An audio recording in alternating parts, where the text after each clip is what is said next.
Hello everyone, welcome to my channel Legacy to Cloud. If you are new to Terraform or Azure like me, this video is for you.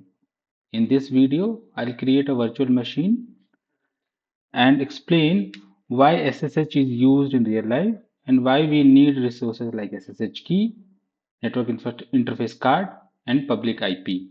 I'll also explain about network security groups. Now, Terraform is a tool which will allow us to create cloud resources using code. Instead of clicking in Azure portal, we write code and Terraform creates everything for us. So every block of code you see here represents a resource. Now, before I explain this code to you, let us understand like why we need an SSH key. So suppose you have a Linux virtual machine, right? So basically, a virtual machine is a computer running in cloud, right? And you want to connect to that computer. Earlier, people used to use usernames and password to connect to this virtual machine running in cloud. But usernames and passwords can be stolen or can be hacked. They are not safe. Now, to eliminate this need of username and password, we use SSH, right? SSH key. Now, so this resource you see here, like coming back to this Terraform code, this resource you see here is the a resource in Azure which will store my SSH public key. This resource or Azure will not store my private key. The private key will still be on my laptop. It will be accessible to me. Even Terraform will not access that private key. Okay. Now, this resource will not create the VM. The VM is will be created by this block, right? The Azure RM Linux virtual machine. Okay, and this block here tells the Terraform tells Azure to allow the user with this public key to access this virtual machine. Now, creating this SSH key and associating with the VM itself will not make this VM reachable.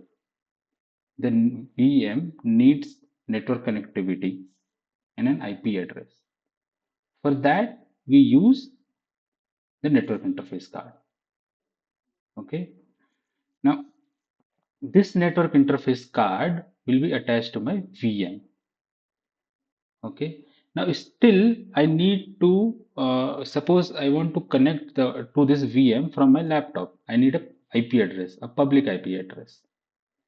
So I create a public IP address and I associate it with the network interface card. So here, if you see this resource, I've created a public IP address, which is standard and static, and I associated with this network interface card. This network interface card, you could assume it like how it is on your physical laptop, right? It has a network interface card and it has an IP, it has a MAC address, right? Similarly, this network interface card will be attached to my VM and the VM will be attached to the public IP address. Okay. And then the Terraform will tell us that use allow this user having this public key to access this VM. Okay. In this case, I'm creating a Ubuntu VM. Right. Now, by default, when you create a VM, uh, everything on port 22 will be blocked. Right. So to allow that, we have to create a network security group. We want to allow SSH connection to that VM. Okay.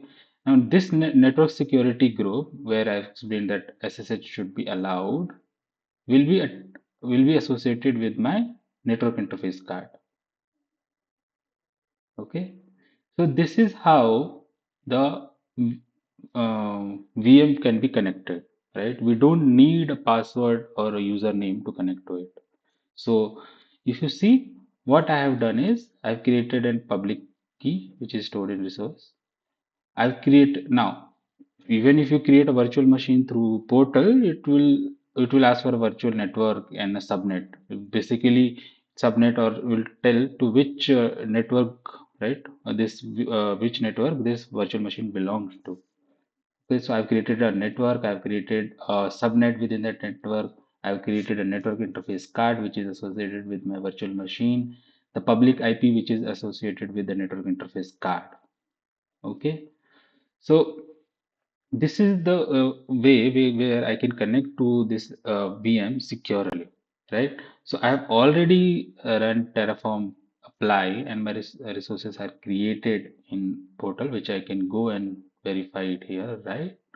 So if you see from the code, my variable names is given, variable I have given the value of rgssh demo is US, and the same thing you can see here, right? I have network interface card, network security, public IP address, and SSH key, my actual VM, and the virtual network, right? And the disk. Now, if I want to connect to this VM through SSH, this is the simple command that I need to run. It will ask the pass key, which I will enter.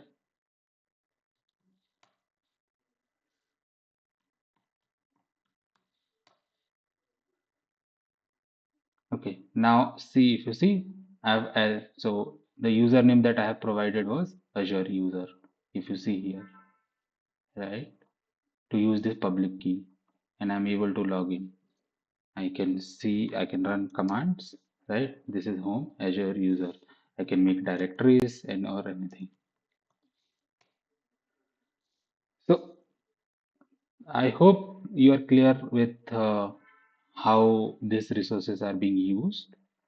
This will be helpful for if you are preparing for your Easy 900 or Easy 100, 104 Azure Administrator certification. Now in next video, I'll explain, and just to before I end this video, I wanted to explain that I'll explain in production environment, even the public IP might not be used. We'll use a private IP. Okay. And so stay tuned for the next video. In next video, I'll be explaining the difference between this approach and using Azure Bastion. So I hope this video was helpful to you in some way. And if it was, please do like and subscribe to my channel. It will motivate me to create more such videos. And also, if you have any suggestion, please do let me know. Thank you for watching my video. See you in the next video.